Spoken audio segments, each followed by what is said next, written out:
Pagkatapos ng church service mga kalodi, ayan, dahil birthday po ni Bishop Roberto Salis, ayan, ang mga leaders po nagsasalita, ay pinipili lang po ang iba dahil nga hahaba na po ang bukas.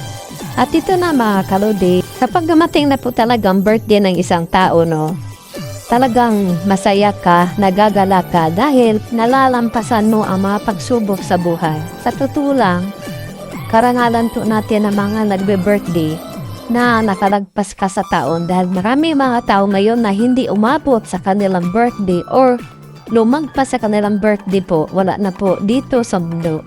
Kaya isang pinapapasalamat natin kay Lord dahil si Lord talaga ang nagbibigay sa atin ng proteksyon, kalakasan sa bawat segundo sa ating buhay. Ika nga, sabi pa ng iba, life is short. Totoo naman yan mga kalodi, hindi mo alam.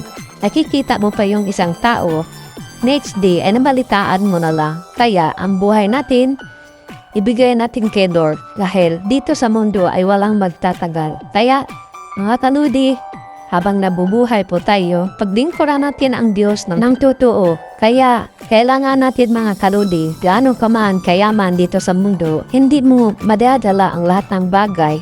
Kaya ang masasabi ko lang sa inyo, magpapatuloy po tayo hanggang wakas dahil ang Diyos napakabuti sa ating buhay.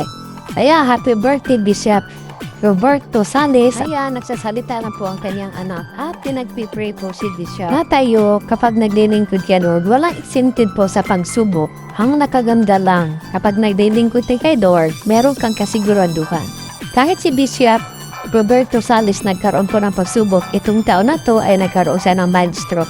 Sa biyaya ni Lord, ay binibigyan sa ng pangalawang buhay. At ngayon ay binalot ni Lord sa kanya kumplitong kalusugan at sa biyaya ni Lord. May purpose si Lord na gagamitin pa si Bishop. Lahat naman tayo dito sa mundo, kapag kinala mo na ang Diyos at tinanggap mo si Jesus sa buhay mo, may dahilan kung bakit nandito ka sa mundo. At ito na mga kaludi, bawat isa ay nagbibigay ng regalo kay Bishop at yung iba ay nagbibigay ng cake. Iba pa ay mayroon pa mga appreciation. Kaya mga kaludi, happy lang tayo sa ating buhay. Ang importante, kilala mo ang Diyos at mayroon po tayong relasyon kay Lord para mayroon po tayong connection sa Kanya. At totoo lang, habang kumplito at ayos pa ang ating kalusugan mga kaludi, nagpapagamit at maglilingkod tayo kay Lord.